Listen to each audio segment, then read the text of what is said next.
घरे चिकेन आने बोली कहते कहीं एबे जाए चिकेन आसिलानी। अरे राक्षस चिकन आसलानी आ नबो रोसे करू भाई। हाँ चिकेन आसिलानी हौ जाऊ जाऊ। हाँ चिकेन को भल धोईक नहीं आसिली गैस टाक ऑन करी गैस लगेदेली कड़े तेल बसईदेली तापर कड़े तेल पकईकी आलू पकईकी कुटरू काडरू टिके घांटी देली। ए सादा गुड़ा खाई खाई झाड़ा है आज चिकेन होची भात खाली उठिला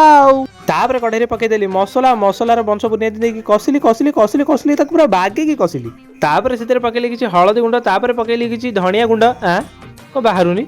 हे सोला बड़ा सरी जाइए हाँ छाड़ा आउ गोटे पैकेट पकईदवा आउ गोटे पैकेट पकईकी तापर पकईली काश्मीरी चिली ताको भलसे घांटिली घांटिली घांटिली घांटिली ता बंश बुनियाद नहीं ताको घांटिली तापर नहीं आसली चिकेन मसला आ भौणी धरे देली कारण चिकेन तरकारी जब चिकेन मसला न पड़े ताले हेटा चिकेन तरकारी नुह बाला तरकारी भले लागिबो मसला रे चिकेन टा एमिति गोळा होताए लाଗୁଥାଏ କଞ୍ଚା ଖାଇଯିବି ଖାଲି ହେଲେ ମଣିଷ ବା ଖାଇ ପାରିବିନି। ରେ ଇଏ କଣ ମୁଁ ତ ବାସା ହେଇନି ଡ୍ରମ ଆଣି କିଏ ରଖିଲା लो बाप आकु आगे नुचाए फाइनाली भी चिकेन कषा ହେଇଗଲା रेडी आ मु बार बार चिकेन कषा खाइबी बोली कड़े पाखु गले बेलू मो भौणी तार छुरी गोटे धरकी जगी हे देख रांधु रांधु सियाड़ जाके बुललेनी एति बेल के ठीक टाइम जाऊची टे कषा खाइदेवी। हाँ आसुनी तो ना आसुनी लो बुलु की गरम लो ओहो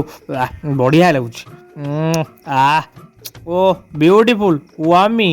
फाइनाली आम चिकेन तरकारी होगला रेडी तापर सब बड़ा बड़ी करी आमे मिसिकी बसतेलु खाइबा पई तापर भातर झोल टिके गोळे देली आ हाउ किनी खाइदेली ओहो आत्म तृप्ति चिकेन संग भात खालता उडिला